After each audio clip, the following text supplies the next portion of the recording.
Listeners, are you ready for your monthly literary adventure? We now have the BFF Book Club. Join us each month to explore a new book. After reading, connect with fellow book lovers and meet the author in a live interview. Can't make it live? Don't worry. We'll send you the recording. You can find all the upcoming book club selections at www.bookishflights.com/read/BFF Book Club.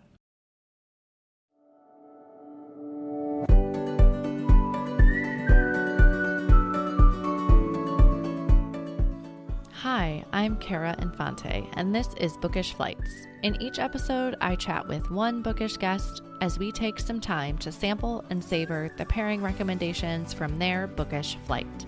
We hope to give you suggestions to cultivate your TBR list and nurture your leisure time through books. In today's episode, we have Rebecca Rosenberg joining us for the BFF Book Club. Rebecca is an award-winning novelist, champagne geek, and lavender farmer. Rebecca first fell in love with Méthode Champenoise in Sonoma Valley, California. Over decades of delicious research, she has explored the wine cellars of France, Spain, Italy, and California in search of fine champagne. When Rebecca discovered the real-life stories of the Champagne widows of France, she knew she'd dedicate years to telling the stories of these remarkable women who made champagne the worldwide phenomenon it is today. Welcome to the show, Rebecca. Thank you. I'm so excited to be here. Yes, I am so thankful to have you. So I appreciate you spending your Sunday with us. But I feel like we are so much more than these bios. So can you tell us a little bit about who you are? Oh my goodness. Wow. I am, just as my bio said, I am a lavender grower from way back. We started growing lavender, 25 years ago here in Sonoma Valley because our property is too small to grow wine, to grow grapes. So we decided that we better grow something else because we have all this beautiful property. And so we started growing lavender, and then we created what eventually was the largest lavender company in the USA. So I do love lavender, but also, obviously, I love wine. And here in Sonoma, we have at least 500 wineries that I can walk to or drive to and taste. And you quickly become an expert because you're just involved with that whole world, and all of your friends are also into that. I mean, that's what we do. I was just at a wine event last night. So it's something that is really in my blood, so to speak. And what I love most is sparkling wine, which is America's version of champagne. We'll talk about that in a little bit. But champagne can only be made in France. So then, of course, we had to be traveling to France to taste the original champagne that is made in Method Champenois. Okay. And that the first woman was Veuve Clicquot, that beautiful orange bottle that everyone knows. And she, in 1800s, started making champagne. So then I was hooked. I had to write not only her story, but also the women that came after her. And that's what I've been doing for a while now, about 10 years. Yeah. I imagine with over 500 wineries, you could spend a lifetime going to all of those just to sample them all. And you need to understand how to pace yourself and not drink every day because it's just so there. You know, you're invited to really exciting events all the time. And how can you turn them down? Yeah, absolutely. Well, and I feel like the Champagne Widows and just what you've uncovered with Veuve Clicquot, like I can't imagine. I feel like those characters they got a hold of me, and I can't imagine you being the author and just diving into this world with them. You really love that, getting inside the protagonist's head. And in Champagne Widows, it's just her, just Barbe-Nicole Clicquot, and getting inside her head and understanding where she was coming from. Because as you read, she had an extraordinary sense of smell called le nez, the nose. And that I realized was made her very different than everyone else there because she was hyper vigilant about all the smells around her and the terrible smells around her, which in the 1800s, there were lots of terrible smells. And so it made her a very picky, particular, persnickety kind of girl. And I just loved that idea, that she had kind of a negative quality that turned into a fantastic quality when she decided to make wine. I also loved that she was very rich. And in the 1800s, a very rich woman would not try to start a business that was illegal. It was illegal for all women to own businesses. Yeah. So what drove her to really be different than everybody else, around her? And her parents didn't want her to be doing this. And so she pursued it, and she figured out a way that she could marry her childhood sweetheart and convince him that they needed to do this champagne house. Yeah. I just thought she was a lot of fun. Yeah, that was what I admired about her so much is all the, trials and tribulations and adversity she's faced along the way and that she kept going. And I love putting myself in the character's shoes to think, would I do the same? And there was quite a few times that I'm like, I don't think I would keep going. I think I would just pull it all out now and be done. Yeah, especially with 15 years of Napoleon Wars. Yeah. And that's something that I had no idea about before I wrote this book. And I have traveled to France many times, and I've we've all heard of Napoleon. I had no idea that he was really like a Hitler. He wanted to take over. And they don't really, even in France, they don't portray him that way because they have a beautiful building and grounds, and he was really positive in the middle, and I tried to portray that in the book, that he started out as a revolutionary wanting freedom for the people, but then he became power hungry, and he started following that greed to have all this power, and it really hurt the people of France in a big way. Yeah. And you could see how it just the further he got down that path, right, the more destructive it began, even for his own personal, right, with the red man and all of, I mean, just all of that was, you portrayed that so well.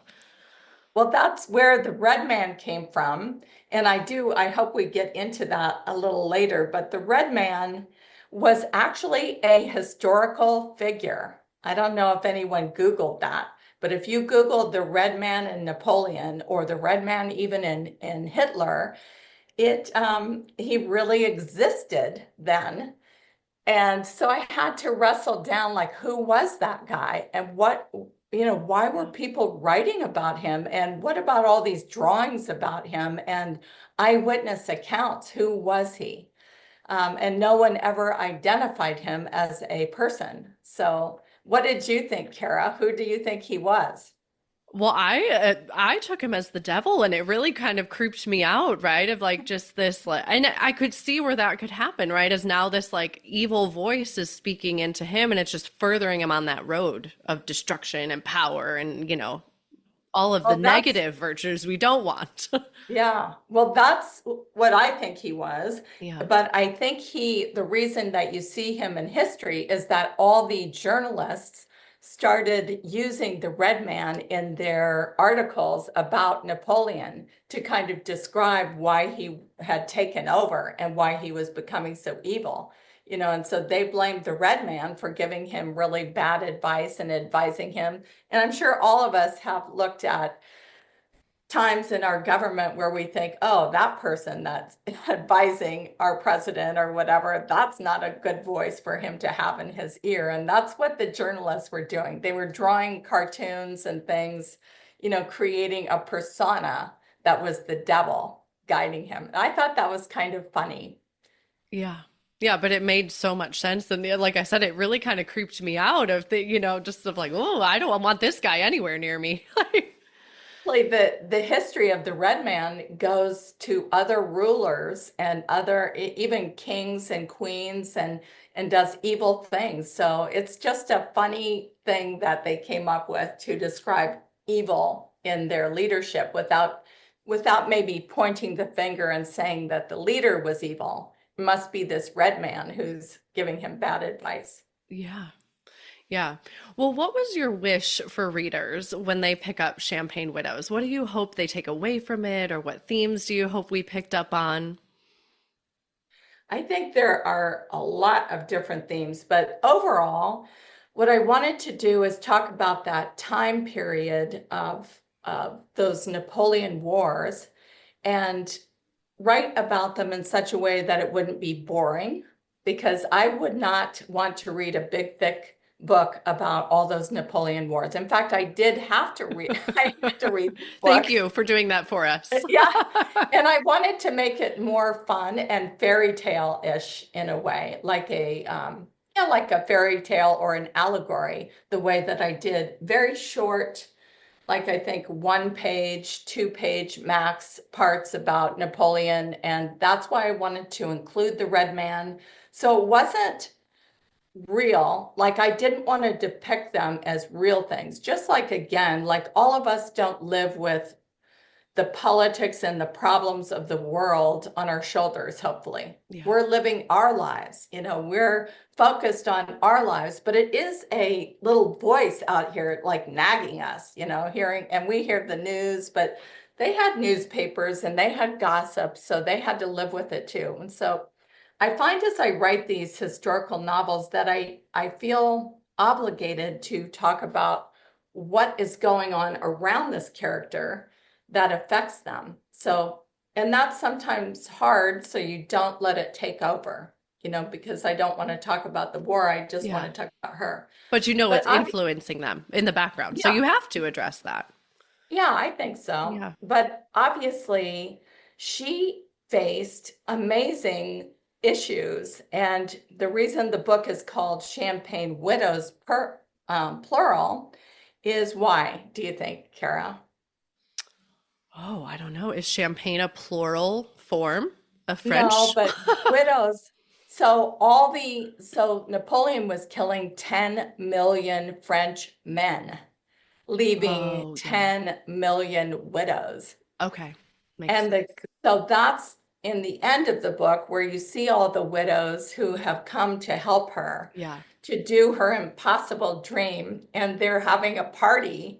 That's a very, very touching part for me, that she feels fulfilled, that she helped these women get through this really tough time, and they helped her get through this really tough time. And now Veuve Clicquot is one of the largest, if not the largest, champagne brand in the world.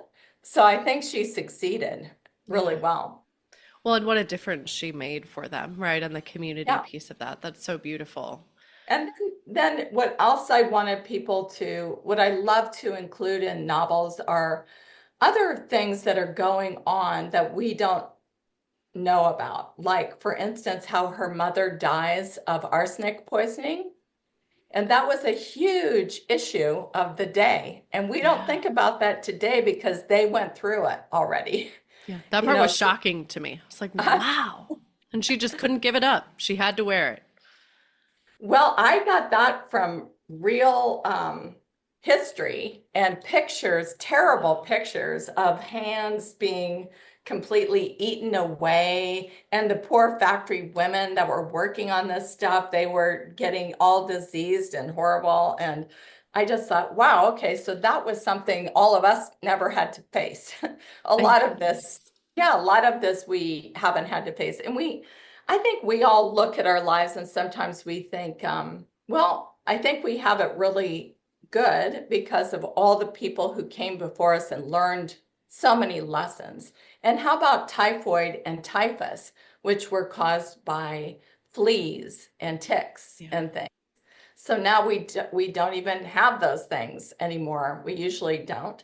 And just all of these lessons that they learned way back when. So my historical fiction tends to be rich, maybe too rich for some people, because I like to put all these little goodies in here.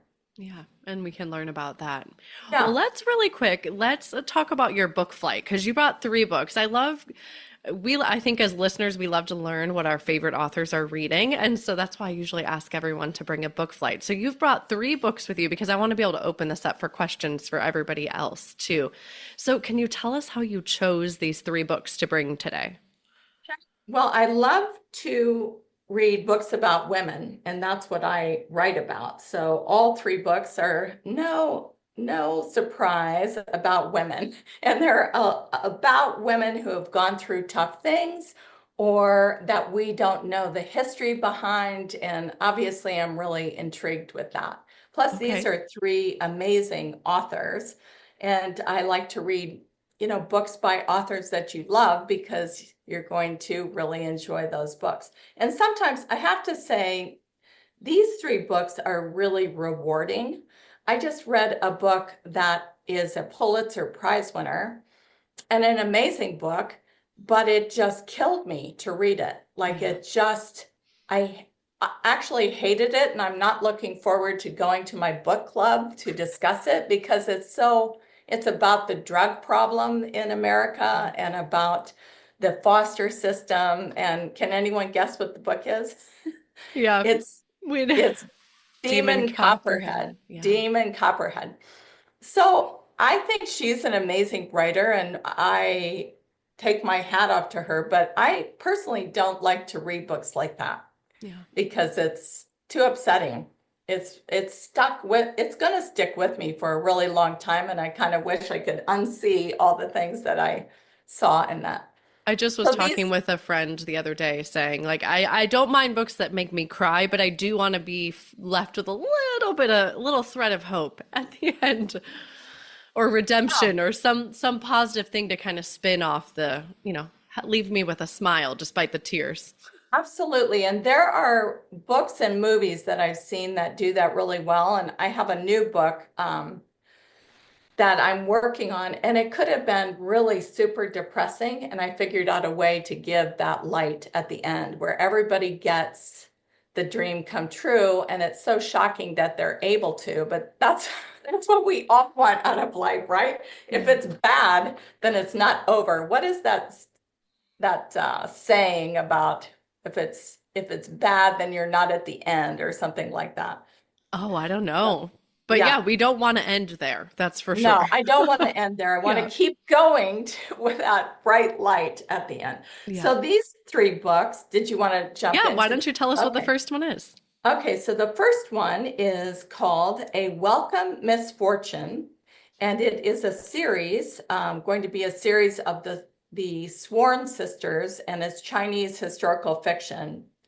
And I love historical fiction written in other countries, especially somewhere like China or India that we don't often visit. Yeah. And I haven't seen too many. I haven't ever seen one from Jamaica, so I hope that Carolyn's book will be fun to read. I'm sure Yeah. it will be. So this is by Kay Bratt, and Okay. Kay Bratt has written books, many, many books, and she has sold over 2 million books, and Wow. she's a friend of mine. Okay. So I am so proud of her because she obviously is a great writer and knows, what to write that makes people want to come back and back. So Yeah. she's an inspiration to me. Okay, so that was A Welcome Misfortune by Kay Bratt. What's the next Yes. one you brought today? And the next one is A Beautiful Rival, a novel of Helena Rubinstein and Elizabeth Arden. And you can imagine why that is so much fun Yeah. because these two were friends. They were frenemies, like the original frenemies, and they were rivals. And they lived in New York, and they were going to tear each other apart. So it's just a lot of fun, Okay. a lot of fun. Yeah, so that was A Beautiful Rival by Jill Paul. She's been on the show too, so you can come find out what books she were three of her favorites as Yes, well. Jill Paul. I like Jill Paul's books too. Well, I like all three of these. I've read Yeah. many books by. Okay, and then And what's the the last one? third one is The Last Fashion House in Paris. Okay. And I like everything French. And I have done programs with Renee Ryan, who is the author, Renee Ryan, and actually, she wrote a book called, so I guess it was Widows of Champagne. Oh, okay. And so, of course, I read it, Yeah. and it wasn't at all about Veuve Clicquot. And so then we connected and we started doing like programs together, like talks Fun. together, because it was fun because she was writing about the same type of thing, but it wasn't about Veuve Clicquot. So Renee Ryan is reading or writing about the last fashion house in Paris, and that was during World War II. So it's about elegant fashion houses. And I love that. And if you ever get to Paris, or the next time you go to Paris, you have to go through the Dior Museum. And that, Okay. Harry, have you been? You're shaking your head. Oh, okay. Well, you all have to go to the Dior Museum because it's worth seeing like the beginning of fashion. That was very inspirational. So those are my Fantastic. faves. Yes, thank you so much for bringing those three books. I can't wait to dig into all of them because I haven't read them myself. So thank you. Well, let's go ahead. Let's open this up to questions. You can ask away. You talked about Lene, her Yeah. sense of smell. Was that a real thing, or is that something you made up? No, it's real. It's real for winemakers because, as we've all heard, that our sense of smell is a big part of taste, really big part. And I've learned, in fact, I have a really cute little book over here of all the smells, all the way that you learn to become a sommelier is by learning all the smells in all the different grapes. Can you guys Mm, Wow. see the mm, little perfume bottles? Those are all mm. wine smells of just Chardonnay. Wow. And so you have to get good enough to smell Chardonnay or champagne, and be able to determine whether it is an apple scent or a pear scent or a grapefruit scent or pineapple, any of these, or a nutty scent. And that is totally fascinating to me because there are so many kinds of grapes in the world, thousands of kinds of grapes, and each one has its profile like that. And as you learned in the book, probably, that the smell of those grapes comes from what kind of soil it was grown in. It comes from the whole atmosphere, like the wind and the sun and the angle of the hill and all of those things. And when it was harvested, how long they keep the grapes on the vine. So all of those factors, hundreds of factors, go into what that wine tastes like. So people think, oh, well, you just crush the grapes and get the juice and ferment it, but it's way beyond that. So yes, Linné was and that was a factual thing from Veuve Clicquot, the company. I met with the historian there and had a full day with the historian, which was amazing. And then they gave me their corporate history, which was really exciting. And that was in the history, is that she had that special quality. Amazing. Well, I love that part too. I didn't realize for champagne, I mean, I'm no sommelier or winemaker myself, but how they pulled from all the different varieties of different years, and then that was what would make the perfect blend of champagne. I was like, I didn't even know that fact that they would pull from so many different, I was surprised by the different years and the different vintages. I didn't realize that either, to be honest. I really didn't have a clue Yeah. and what we're talking about is they will save, like a champagne house will save the wine. They call it their base wine. They'll save that throughout all the years because let's say they have a really great year and the juice is really juicy. It tastes juicy and it tastes fruity. And then they have a year that it's very austere and it tastes very pungent and it's not that good. They will mix those two and get this perfect wine. I think that makes it even harder. Like it just made me appreciate it so much more when you have a good glass of champagne. I'm like, it's even harder to then pull all these different things. It is, it's really very difficult. And then my friend owns Breathless sparkling wine, and this is the cover of the book, this artwork, How which fun. was a poster of that era for wine. But she just had, for instance, an award-winning rosé sparkling, and it was the best of show in the all of Sonoma County for all wine, not just sparkling, but all wine. The problem is you don't know that when you're making that batch. You don't know that it's going to be the ultimate Yeah. one. And so then you have to, so Mm. you have to know what you did. You have to know exactly what you did, where those grapes came from, and everything about them in order to do the second batch. And she told me, I'm telling stories out of school, but she told me last night that she only has one bottle left of the original batch, and that she has to save that so that they can keep making that, which is really hard in champagne because it's going to go flat. So they have a lot of issues. So when it costs more, that's why. Champagne is for sure the most difficult wine to make. Yeah. It reminds me of like the Disney, like the witches, right? Where they're throwing in the different things for the potion to see All what'll the work. And brews. that's kind of what it sounds like, right? And then you have to remember what you threw in to get that. Yeah, it can't be like I would cook. I cook only doing that, throwing these things in. And if it turned out well, I would have no idea Yeah. what I really You did. could So never repeat it. no. So, okay. Well, thank you for your question, Ray. Does Yeah. anyone else have questions? You often write about you write about real people. And what's the biggest challenge for you writing fiction based on somebody's real life? What's the biggest challenge? Biggest thing is if you can't, okay, this is actually, BFF Clicquot as a company had a lot of history about Barbe-Nicole. And so that was easy. I'm glad I started there because that was easier. There were so many hints. Like no one has really come out and said that she had an affair with her salesman.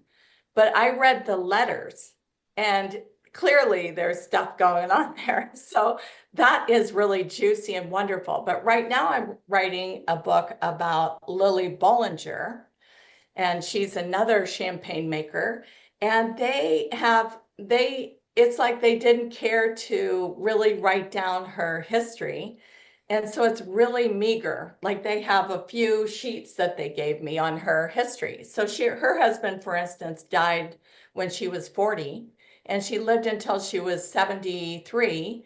Did she have any other affairs or romances? And a corporation will never tell you that. They don't want to tell you about the romances. They just want you to talk about the wine. Mm. And so that's hard because I know she had affairs, but what am I going to do with that? And I need that part for my novel. So what do I do with that? That's what the readers want to read. Romance, love and romance is part of life. And I know it was there. And does anyone know the famous saying that Lily Bollinger said?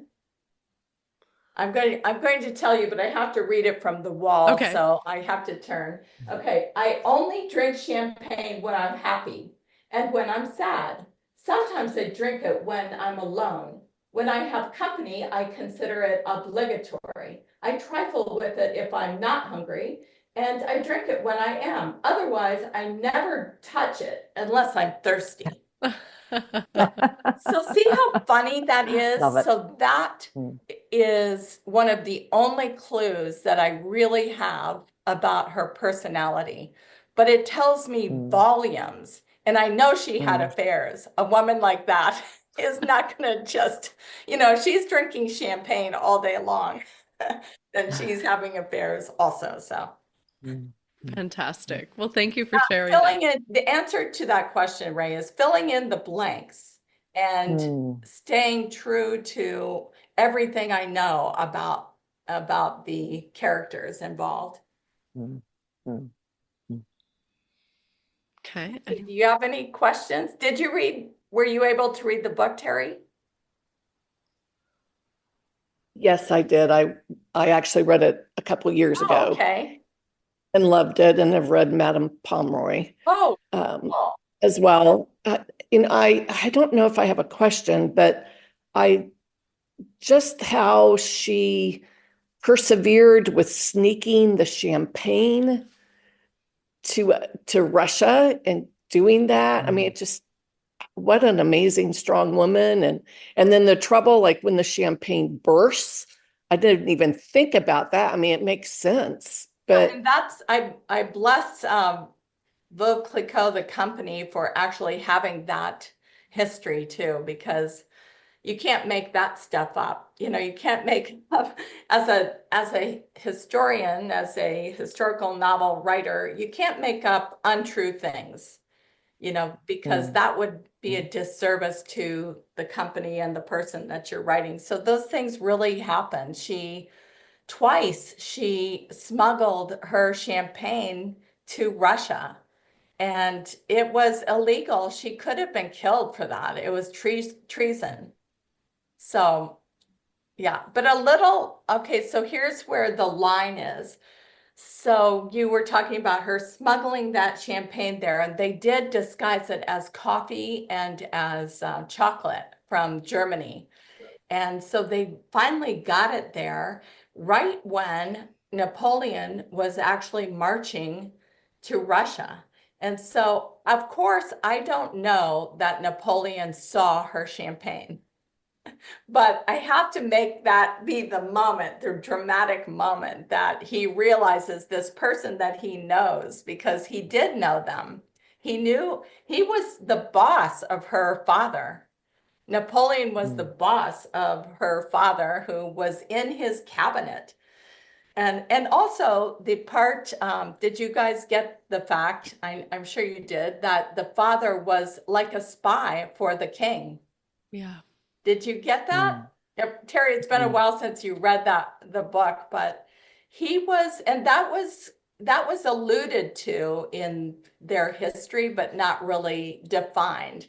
Where what they said is that he always loved the king, that their family was very devoted to the king, and then Napoleon came in, and that's the government now. So he was the mayor of Reims. You pronounce Reims as Reims, which is hard, Okay. but the Reims, not Reims, but Reims. So anyway, so he was actually working in cahoots with the king, because right away when Napoleon got deposed and thrown out of France, the king came in and he was king again. So I never knew that. Did anyone know that? No. No. And maybe I So learned it back in school, but I definitely didn't remember it. no, I That's why can't. I appreciate Amazing. historical fiction to reteach me history that I learned. Yeah, Back that you then. can make it clear, because I had no idea that they got a king again. And then I always thought, like Terry's talking about the second book, which is Madame Pommery.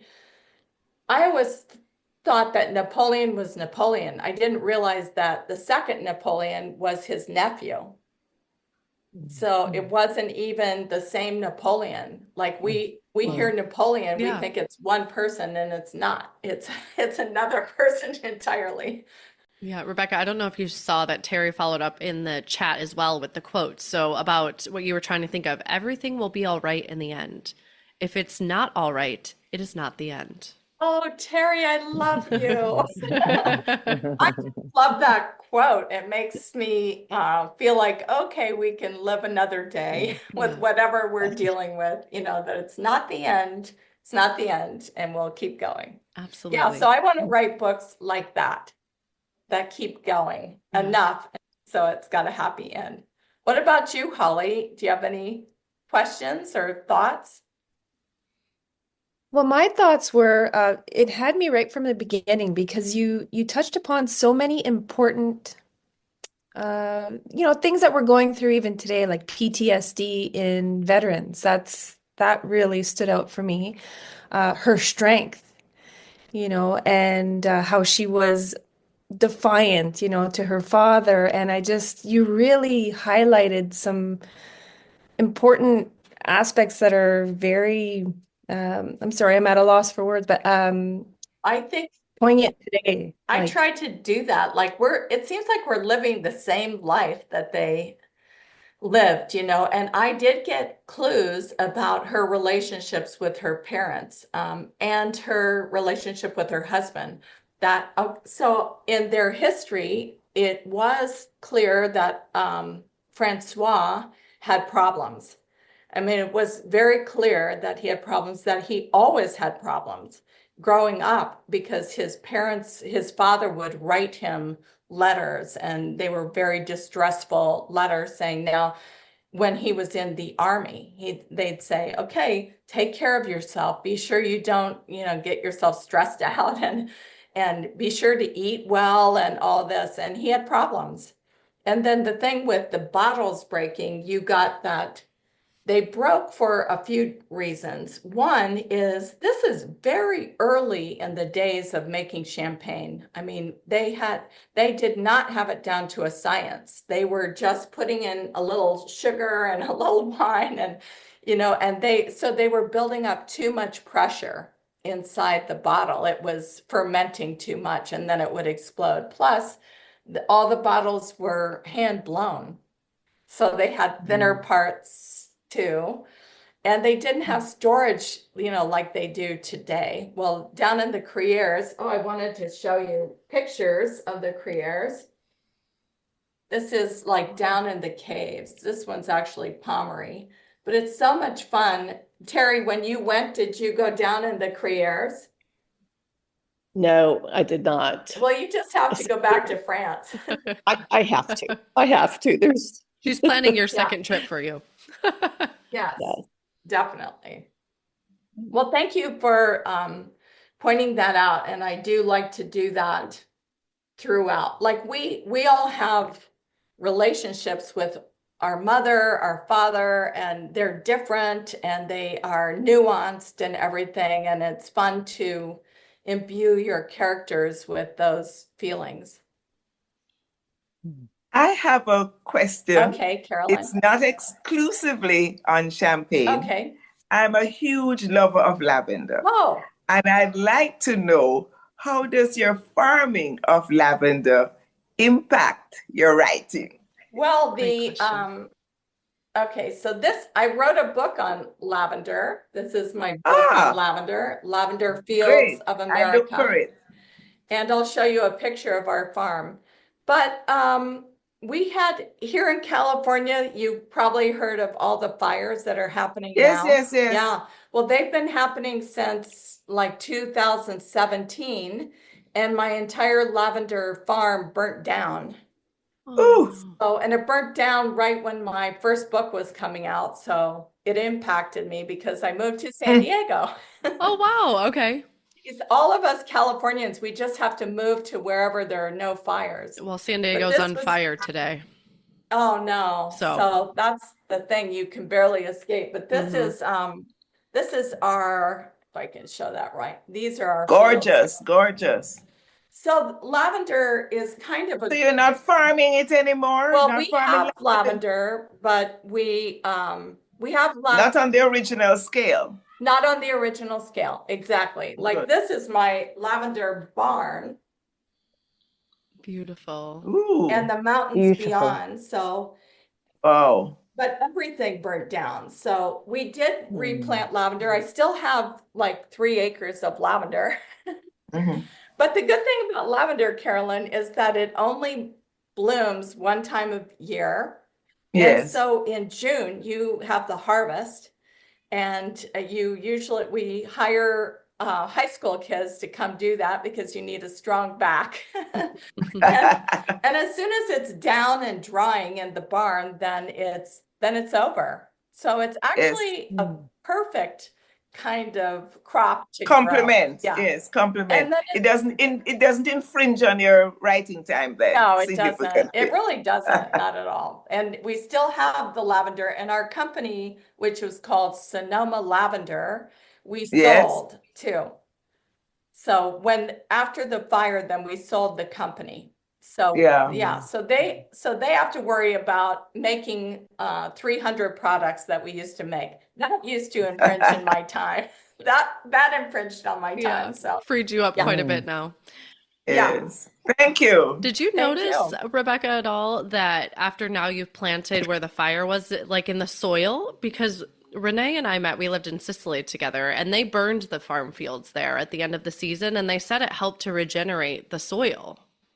Oh, I heard that too, but our soil had so much junk in it. So it took a long time, all to clear that. Think of your cars melting, all the appliances melting and all that junk. It's not just a field burning. It's everything in it. It's everything in it.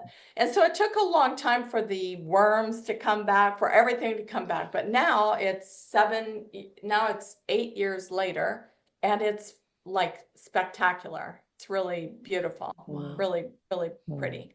Yeah. So that's good. Life regenerates. Yes. All right, Holly, do you have another question? I have one more question for you, Rebecca. As an experienced writer, author, novelist, do you have any advice for emerging writers? Yes, but advice on what?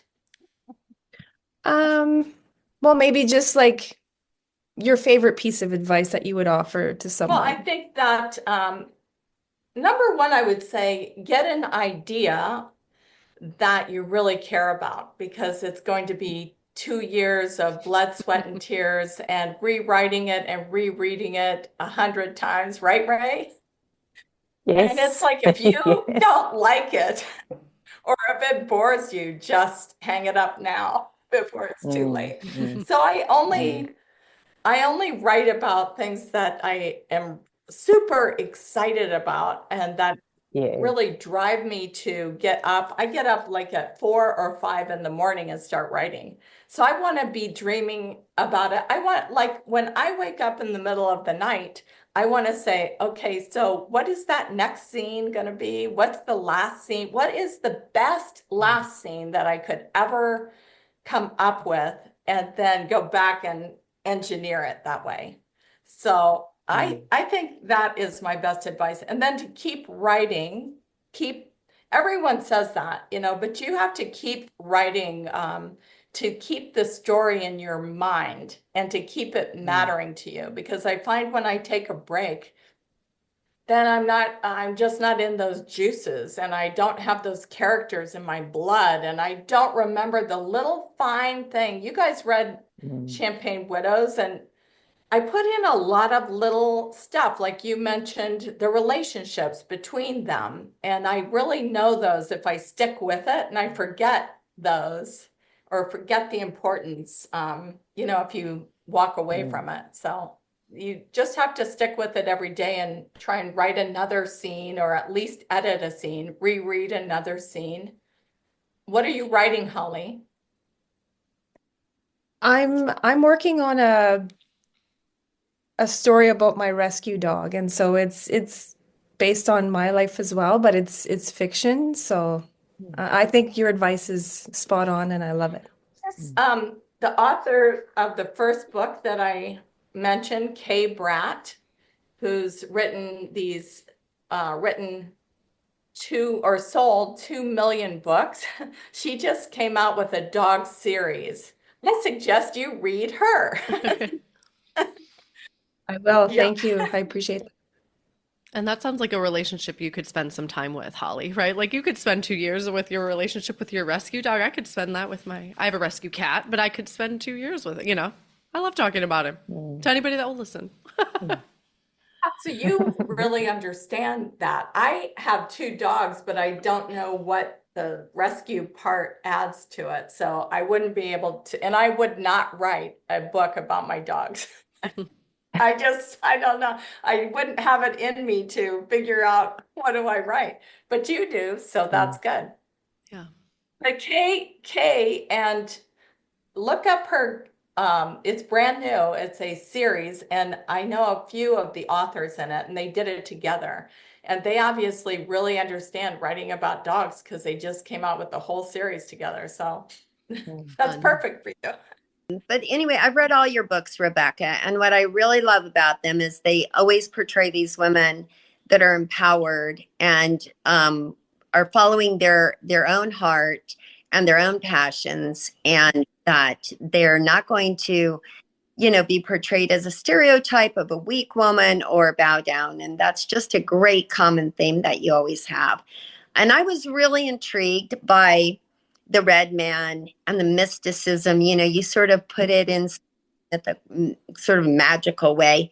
And so I just was wondering about, your research on the red man. And I love the way that you incorporated it into Napoleon. So I thought maybe you'd talk about that a little bit. I did kind of bring it up earlier that he really is in history. And if you wanted to know more about the red man, you can Google him.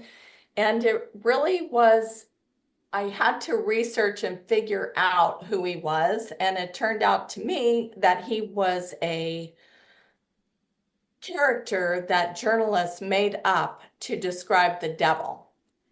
So Pam, just like we said, like journalists probably couldn't say that Napoleon was evil because they would be beheaded or something.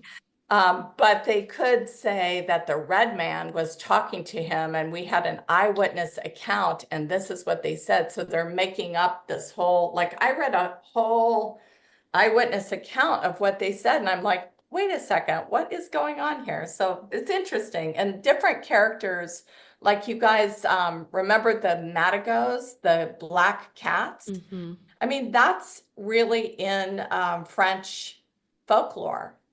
And so I made it like it wasn't magical per se because they just believed it. Yeah. And that in the 1800s, they just believed it. Just like we probably somewhere in us believe that black cats are maybe, not lucky. I can't say that because my daughter has one. So, and I've had 2 black cats. But still, we have those superstitions in us. So I love to find little things like that and weave them in. And so does Pam, because Pam is an author of a book that's coming out shortly. So about the homeless men and women of France. Wow. Congratulations, Pam. Thank you. Can you tell us the title? The Train to Perpignan, and it really takes place in the 1950s, Okay. and it takes place in the Pyrenees Mountains between France and Spain. And it's about 4 people who, by a matter of circumstance, become homeless, and how they become homeless, and then they join up together, and they really come from different walks and philosophies on life, and they share that together. And now they have to move ahead and bond together in order, to survive. And it was written at a time when homelessness was different than it is nowadays. It just wasn't as prevalent. There weren't all these, huge encampments overtaking cities. And so, but the story, humanizes the homeless and, talks about hope and fate. And it's kind of that sort of theme. But I really was inspired by Rebecca because the way that, I started the novel, she said, let's write a novel. And writing novels together. Yeah. Pam and I. Yeah. It's an incredible feat. And I admire you, Rebecca, for all you've done. And I love research. I love that you really delve into it. It is hard to tell the line between, what is true in history and then what is the part you make up, which I think just really gives you a lot of credit because it's seamless, it's believable, and you just do such a great job with your characters. So thanks. I have decided that I'm going to do author's notes now because I never did. And a lot of readers and reviewers that I meet with and bloggers and whatever, they want to know what's real and what's not real. But the problem is with that is that there are so many little things that you'd have to tell them. It's easier to tell you in person, but to write, that would be like a book to tell all the things and how I came about that. But I'm going to do the major things. Like my next book is about a 1920s burlesque star. I'm going to show you guys something that nobody has seen. Are you ready? Yes. I'm going to show you the cover. It's just a mock-up of the cover of my next book. Oh, fun. So she's a burlesque queen that does like a tiger act. But she's a dissociative personality, which they used to call split personality. Okay. And so that gets really tricky, like how much of that. And no one has ever said, she's a real person, and no one has ever said that that's what she was. But in my research, it was so clear to me because she wrote her mother from 10 different names. Wow. Second, everyone has missed this somehow.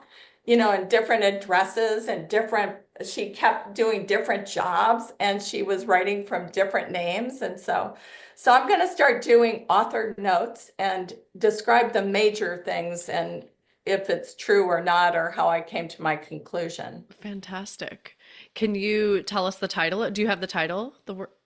Okay. It is. And it's Silver Echoes. Okay. This is spelled wrong because it was just a mock-up, Sure. but it's Silver Echoes. Okay. And if you would like to sign up for my newsletter, which is rebecca-rosenberg.com is my website, and you can get on my newsletter and you'll see when it comes out. It's going to be pre-order by February 20th and then publishes May 20th. Okay.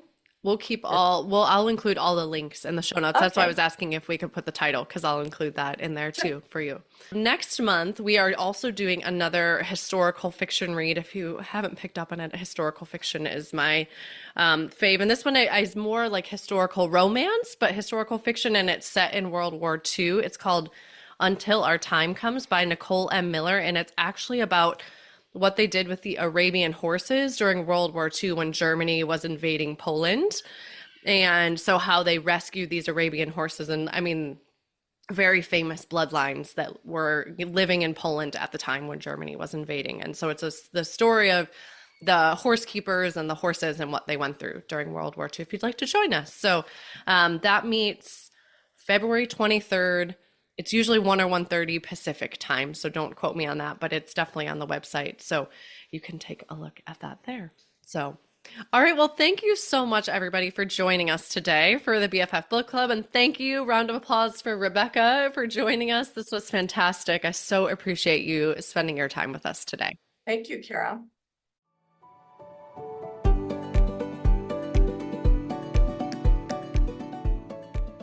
Thank you so much for listening to this BFF Book Club episode today with Rebecca Rosenberg discussing Champagne Widows. If you'd like to join us for one of our BFF book clubs, please head over to our website, bookishflights.com. There you'll be able to find all our book club selections through April. That is also where you can find more information about today's book flight or other books that we talked about. That's it for today. Thank you so much for listening.